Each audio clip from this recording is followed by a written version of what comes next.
Hello, Todd Clemens, Okeechobee Livestock Market, and here's your weekly market report. The numbers were pretty good this week. Maybe if you guys do the lottery, you could play these numbers. I don't really even know what that means because I don't play the lottery. But we had 1327 Monday and 1237 or 1273. It was the same numbers reversed on Tuesday, which I thought was pretty cool. But so 2,600 head for the week, which was good, with only 2 more weeks of normal sales left in the year.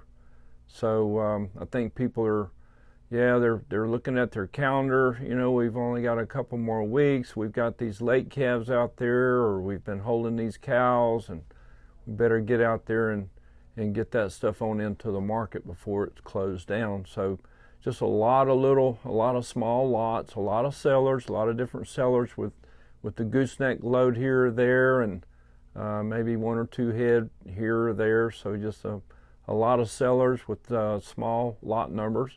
But we did have 2 lot numbers yesterday, 2 sellers or consigners that had over 150 head each. That came from a couple of ranches around here. So we're still getting some big numbers from big places, and then just odds and ends from a lot of smaller producers in the area. And quality is reflecting the time of year. It's not those fresh #1 calves, it's the later calves, maybe the ones that's been picked over and the ones that are left, and they're probably bringing as much as the ones that were sold earlier are. Its market's really good. It was higher on the 3 and 4 weight calves, pretty obviously higher there on the #1 better steers and heifers too. They were really good from 300 to 400 pounds up to, well, maybe even up to close to 500 pounds, but they were $3 to $5 higher, I would call them. We didn't have market trends this week because we were closed last week for Thanksgiving, but calf prices were sure better on the lighter calves, and that shows you that there's some more orders on the floor there for these winter grazing calves, stalker calves for wheat pastures and ryegrass pastures. Slaughter prices were fairly steady. They're not where they used to be. The top cows are bringing in the 120s, I guess. And we did have an outstanding bull or two. Big bulls weighing up there around a ton that brought over $1.60, but those slaughter classes have just kind of leveled back down. Those cows are bringing in the 110s to 15 on the better cows, and the bulls are bringing from probably 130 to 140, which isn't bad. And so it's not quite as good as it was, but it's still doing pretty good. What else is going on? Okay, well, the NFR starts tomorrow night. Wishing Cole Clemens the best of luck. Your family's behind you. I know everybody here in Okeechobee is pulling for you too, and go get them, buddy. Let them know you're there. But yeah, also this tomorrow we have Producer's Cattle Auction. And there's, I think, 5 loads of calves on that Producer's Cattle Auction, producerscattleauction.com. The sale will be Thursday at 10 o'clock Eastern Time.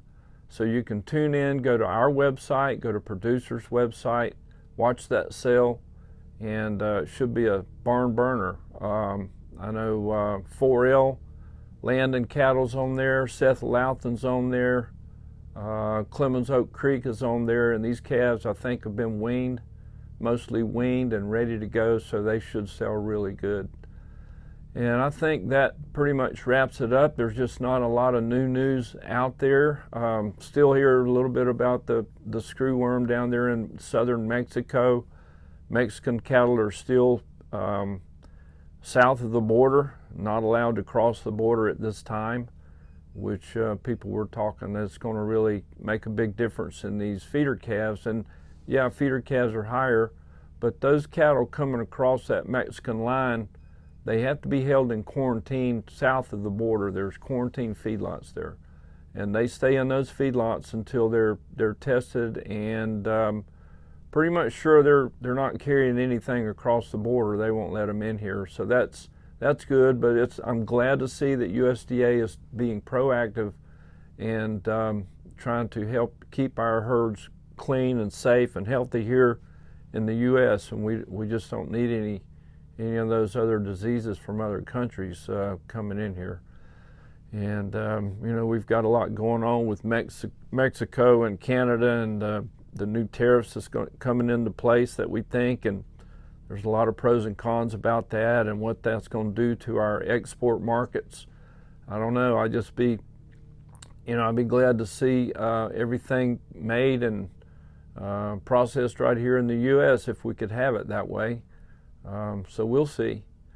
The top prices this week were Florida Ranch from right here in Okeechobee. Florida Ranch had a 215-pound good little black Angus calf that brought $5.40 a pound.